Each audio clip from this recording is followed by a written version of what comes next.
Hello friends, welcome back to my channel. So guys, आज हम बात करेंगे कि नॉर्सेट 8 की एमसीक्यू सीरीज जैसे हमारी चल रही है और हमारा डे 11 है। 91 डेज ही लेफ्ट रह गए हैं फॉर द नॉर्सेट एग्जाम। तो आशा करती हूँ कि आपकी प्रिपरेशन बहुत अच्छी चल रही होगी और इतनी ही स्पीड और कंसिस्टेंसी से चल रही होगी। एंड स्टार्ट करते हैं वीडियो को एंड तक देखना, लाइक शेयर सब्सक्राइब करना मत भूलना। तो स्टार्ट करते हैं वेरियस पोजीशंस के बारे में। Various position in fundamental of nursing में वेरियस पोजीशन के डिफरेंट क्वेश्चन लेकर आई हूँ और उसको एंड तक देखना, ठीक है। जैसे क्वेश्चन है, क्वेश्चन फर्स्ट है, while attaching the temperature probe on the skin, most preferable site for the patient with the supine position is the right hypochondriac region. Why? इसने बोल रखा है कि जब भी हम टेम्परेचर की प्रोब लगाते हैं हम हमेशा राइट हाइपोकॉन्ड्रिक रीजन में लगाते हैं। वो क्यों लगाते हैं हम राइट हाइपोकॉन्ड्रिक रीजन में टेम्परेचर की जो प्रोब होती है? क्योंकि हम इसलिए लगाते हैं क्योंकि जब हमारी जो जो हमारी टेम्परेचर लीड्स होती है ना, वो क्या करती है, जब भी हम लेफ्ट हाइपोकॉन्ड्रिक रीजन में लगाते हैं, right hypochondriac region, in the right hypochondriac region, इन्होंने बोल रखा है राइट हाइपोकॉन्ड्रिक रीजन। ऑप्शन है, liver is located in that region, easy to attach, large surface area and all of the above. तो इसमें जो ऑप्शन फर्स्ट होगा that will be the right answer, क्योंकि जो हमारी जो टेम्परेचर लीड होती है वो क्या करती है, मेटाबॉलिज्म, जहाँ पर मेटाबॉलिज्म अच्छा होता है वहाँ पर क्या होता है, उसकी टेम्परेचर लीड अच्छे रिजल्ट्स, अच्छी वो देती है, रीडिंग्स प्रोवाइड करती है। तो जैसे अब राइट हाइपोकॉन्ड्रिक रीजन जो होता है वहाँ पर लीवर प्रेजेंट होता है और लीवर में मेटाबॉलिज्म अच्छा होता है, तो वहाँ पर हम टेम्परेचर लीड इसलिए लगाते हैं सो दैट कि वहाँ पर जो हमारी रीडिंग्स है वो अच्छे से आए, ठीक है। साइड फॉर मेटाबॉलिज्म, क्योंकि लीवर क्या हमें पता है कि वो मेटाबॉलिज्म के लिए होता है और मेटाबॉलिज्म जहाँ पर अच्छा होता है वहाँ पे टेम्परेचर रीडिंग बहुत अच्छी आएगी। तो answer would be the liver is located at that region due to that's why कि हम जो टेम्परेचर लीड होते हैं वो हमेशा राइट हाइपोकॉन्ड्रिक रीजन में ही लगाते हैं, ठीक है। अब नेक्स्ट क्वेश्चन बात करेंगे, when a patient change his position from his lying position lying down to stand up. जैसे लेटा हुआ था, अब खड़ा हो गया and his pulse rate increase 72 to 120 beats per minute. इसकी पल्स रेट है इससे फ्रॉम 72 से 120 हो जाती है। And the patient become dizzy and it is a suggestive of the option जो है मैलिग्नेंट हाइपरटेंशन है, ऑर्थोस्टैटिक हाइपोटेंशन है, primary hypertension and rebound hypertension. जब भी पेशेंट लाइन डाउन है, लाइन डाउन से स्टैंड अप हो जाता है और तब उसकी पल्स रेट क्या हो जाती है, इंक्रीज हो रही है, तो उसका मतलब पल्स रेट इंक्रीज हो रही है, बीपी फॉल हो रहा है, ठीक है। जब भी ये ध्यान में रखना है, पल्स रेट अगर हमारी इंक्रीज होती है तो हमारा बीपी कम होता है और जैसे बीपी फॉल हो रहा है तो उसका मतलब हाइपोटेंसिव कंडीशन में जा रहा है पेशेंट, और हाइपोटेंसिव कंडीशन में जा रहा है तो यानी कि वो क्या है, हमारा क्या है, ऑर्थोस्टैटिक है। ऑर्थोस्टैटिक हाइपोटेंशन है, क्या मतलब लाई डाउन से जब जैसे ही स्टैंड अप होता है तब उसका हाइपोटेंशन, तब उसका बीपी फॉल हो जाता है, तो that will be the condition known as the orthostatic hypotension, ठीक है। अब नेक्स्ट क्वेश्चन है, for assessing the inguinal hernia what the physician will ask to do. Physician क्या बोलेगा अगर पेशेंट को इंग्वाइनल हर्निया है तो ऑप्शन है, lie down with the leg flexed, sit in the sweating position and bear down and then stand erect with the hands down and behind the back, sit on the chair with the hands drawn behind the back। तो इसमें जो B option would be the right answer. उसे patient को बोलेंगे sweating position में बैठने के लिए, जैसे टॉयलेट पोजीशन पे बैठते हैं वैसे स्वेटिंग पोजीशन में बैठने के लिए बोलेंगे, और पेशेंट को बियर डाउन करने के लिए बोलेंगे, यानी कि उसको ठीक से टेक अ डीप ब्रेथ लेने के लिए बोलेंगे, और तब से हमें तब पता चलेगा कि जो इसमें जो हमारी इंग्वाइनल हर्निया है, हर्निया के जो थोड़ा पैल्पेबल होगा, तब हमें पैल्पेबल नजर आएगा कि जैसे थोड़ा बाहर जो हमारा मसल मास है वो थोड़ा सा बाहर की तरफ ऊपर दिखेगा। तो that will be the condition to provide the position to the patient when the patient is coming from the inguinal hernia. इसमें पेशेंट को बोलेंगे sit properly with the sweating position में बैठना है एंड बियर डाउन करना है, ठीक है। बियर डाउन यानी कि इसका मतलब एब्डोमिनल में हवा भरने से अंदर की तरफ सांस लेनी है, सो दैट कि पेट को फुलाना है। बियर डाउन का पेट को फुलाना है, और जैसे पेट को फुलाएंगे तो फिर वहाँ पे क्या होगा, पैल्पेबल मास दिखेगा, और जो पैल्पेबल मास होगा that will be the inguinal hernia, ठीक है। अब नेक्स्ट क्वेश्चन है, अ 35 years old male patient developed the air embolus while receiving the parenteral nutrition through the central venous catheter, which among of the following the immediate nursing action। हमारा immediate nursing action क्या होगा, तो हम क्या करेंगे, raise करेंगे head of the bed to the 90 degree, या फिर नोटिफाई करेंगे फिजिशियन को, turn the patient to the left lateral decubitus position, या फिर इंस्ट्रक्ट करेंगे patient to perform the Valsalva manoeuvre, ठीक है। इसमें सबसे most important nursing immediate nursing action ये होगा, सबसे पहले पेशेंट को प्रोवाइड करेंगे हम पेट पोजीशन को, और तुरंत हम डॉक्टर को इन्फॉर्म करेंगे।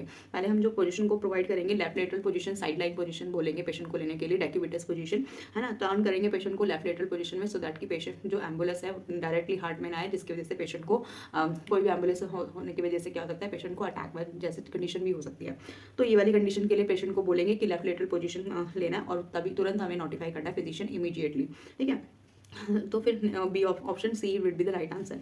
एंड देन नेक्स्ट क्वेश्चन है, the most accurate method to check the position of the newly placed NG tube. अब हमें newly placed NG tube place करिए, अब उसके बाद मोस्ट एक्यूरेट मेथड क्या होगा, मोस्ट एक्यूरेट मेथड ये होगा कि हम हमेशा एक्सरे करते हैं, जब भी पेशेंट को ये पूछ रखा होता है मोस्ट एक्यूरेट मेथड क्या होगा, तो दैट विल बी द, हम क्या करेंगे, पेशेंट का एक्सरे करेंगे, एक्सरे से पूरा कंफर्मेटरी टेस्ट होता है और ये एक्यूरेट मेथड भी होता है। अब जैसे ऑप्शन में दे रखा है, placing on the order for the X-ray to check the position, ठीक है, observing the colour of the gastric content, ठीक है, testing of the pH of the gastric content, या फिर auscultate over the gastric area as air is injected into the tube. ये भी ठीक, हाँ ये भी ठीक ऑप्शन लग रहा है, लेकिन मोस्ट एक्यूरेट जब मेथड पूछ रखा होगा तो हमेशा यही ऑप्शन लेना है, एक्सरे। एक्सरे जो होता है कंफर्मेटरी टेस्ट होता है टू प्लेस द, मतलब जो भी एनजीट्यूब प्लेसमेंट हुई है वो सही हुई है नहीं हुई है। एक्सरे मोस्ट एक्यूरेट मेथड होता है, लेकिन वैसे अगर हमारे पास एक्सरे मशीन नहीं है तो हम ये वाला ऑप्शन जो ऑप्शन डी है, auscultating over the gastric area as the air is injected into the tube, 20 ml की सीरीज लेते हैं एनजीट्यूब से पुश करते हैं, जिससे हमें पता चलता है गैस्ट्रिक कंटेंट है या नहीं है। ठीक है, और बाकी ये भी ऑप्शन है, लेकिन ये भी ऑप्शन ठीक है, लेकिन हम क्या करेंगे, मोस्ट एक्यूरेट मेथड अगर पूछ रखा है तो हम ऑप्शन 1 पे जाएंगे। ऑप्शन 1 क्या है हमारा, एक्सरे करवाएंगे पेशेंट का, और इससे पता चलेगा हमारा कंफर्मेटरी टेस्ट होता है ये टू प्लेसमेंट, हम to check the placement of the NG tube. ठीक है, अब नेक्स्ट क्वेश्चन है, after the NG tube feeding head end of the patient should be raised for head end. जब भी हम एनजी ट्यूब फीडिंग करते हैं तो कौन सी पोजीशन प्रोवाइड करनी है पेशेंट को, कौन सी प्रोवाइड करनी है, हमें हमेशा जो पेशेंट को हाई फाउलर्स और सेमी फाउलर्स पोजीशन में रखना है पेशेंट को, हाई फाउलर्स नहीं 60 फाउलर्स पोजीशन और the semi Fowler's position 60 degree और 30 डिग्री की उसमें रखना है, at least 30 minutes for the 30 minutes तक के लिए रखना है, आधे हाफ एन आवर्स के लिए हमें क्या करना है, पेशेंट को फाउलर्स पोजीशन में रखना है और द सेमी फाउलर्स पोजीशन में रखना है।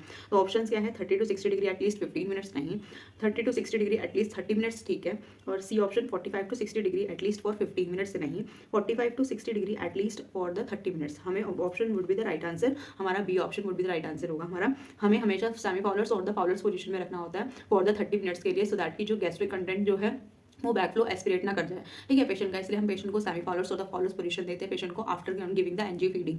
ठीक है, अब बोल रखा है, क्वेश्चन है, a child is admitted to the emergency department with the dyspnea related to the bronchospasm. अगर पेशेंट को डिस्निया हो गया रिलेटेड टू ब्रोंकोस्पाज्म था, उसको पेशेंट को डिस्निया हो गया, the nurse should place the client in which of the following position. कौन सी पोजीशन पेशेंट को प्रोवाइड करनी चाहिए, कौन सी देनी चाहिए, high Fowler's position, side line और द प्रोन पोजीशन और सुपाइन पोजीशन। जब भी पेशेंट को ब्रोंकोस्पाज्म कंडीशन है या फिर पेशेंट को डिस्निया हो गया तो हमें कौन सी पोजीशन प्रोवाइड करनी चाहिए।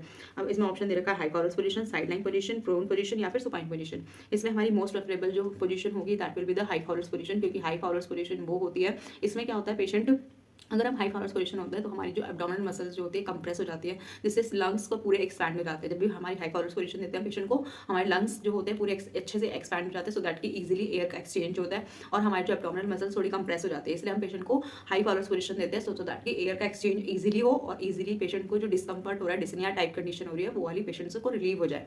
तो इसलिए पेशेंट को हम जब भी पेशेंट को डिस्निया कंडीशन होता है तो हम पेशेंट को हाई फाउलर्स पोजीशन देते हैं। ठीक है, तो पेशेंट को हाई फाउलर्स पोजीशन देंगे। अब नेक्स्ट क्वेश्चन है, that is called the which of the following the position given to the patient while administrating the enema. Enema में कौन सी पोजीशन देते हैं पेशेंट को। ऑप्शन है Sims left lateral position, prone position, sitting position और the knee chest position. इसमें हम patient को सिम्स लेफ्ट लेटरल पोजीशन देते हैं। ये पेशेंट, ये तो पता होगा ये पोजीशन आपको, ये सिम्स लेफ्ट लेटरल पोजीशन है, कॉमन क्वेश्चन है ये। ठीक है, अब ये नेक्स्ट क्वेश्चन है, best position for the client in the hypovolaemic shock. अगर पेशेंट हाइपोवॉल्यूमिक शॉक में चले गए तो हम बेस्ट पोजीशन क्या होगी, पेशेंट को कौन सी पोजीशन प्रोवाइड करेंगे। तो फर्स्ट ऑप्शन है that is called the knee chest position, Trendelenburg position, Fowler's position और द लेटरल पोजीशन। हम हमेशा जब भी हाइपोवॉल्यूमिक क्वेश्चन होगा तो पेशेंट को हमेशा ट्रेडलन पोजीशन देते हैं, that is the B option would be the right answer. हम पेशेंट को ट्रेडलन पोजीशन देते हैं जिसमें हमारी हेड एंड जो होता है डाउनवर्ड साइड होता है, फुट एंड हमारा फुट एंड जो होता है हमारा अपवर्ड साइड होता है, that will be the condition known as the Trendelenburg position. आपको पोजीशन अच्छे से पता होनी चाहिए, इसमें कोई भी क्वेश्चन आपका गलत नहीं होना चाहिए। ठीक है, और जो भी है जैसे क्वेश्चन पूछ रखा है, other name of the genupectoral position. Genupectoral position को हम नी चेस्ट पोजीशन भी बोलते हैं। जैसे ऑप्शन दे रखा है, लिथोटमी पोजीशन, टेंडनबर्ग पोजीशन और नी चेस्ट पोजीशन या Sims position. The answer would be the knee chest position would be the known as also known as the genupectoral position. ठीक है, अब इसमें बोल रखा है, जब भी before providing the NG feed to the patient but we all are the pre procedural care a nurse need to do.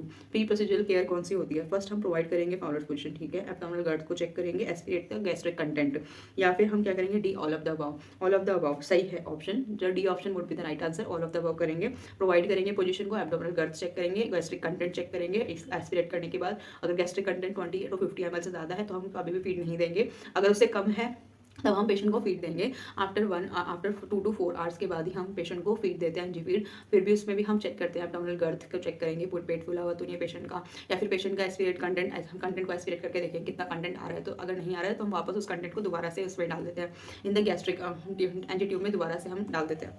जो हमारा एस्पिरेट करके निकला है वो कंटेंट हम दोबारा से हम एनजी ट्यूब में डाल देते हैं, सो दैट कि जो पेशेंट की फीड पहली वाली फीड थी उसमें डाइजेशन नहीं हुआ है तो उसको ब्रेस्ट ना करते हैं, उसको दोबारा से उसमें डाल देते हैं, सो दैट कि डाइजेशन इंप्रूव हो। और उसके बाद हम नेक्स्ट 1 आवर के बाद दोबारा चेक करेंगे, 2 आवर्स के बाद दोबारा चेक करेंगे। अगर 20 to 50 ml से ज़्यादा है तो उसके बाद ही देंगे, ये नहीं कि अगर ज़्यादा कंटेंट है तब भी हम दे जा रहे हैं, फीड ऐसे नहीं देनी है।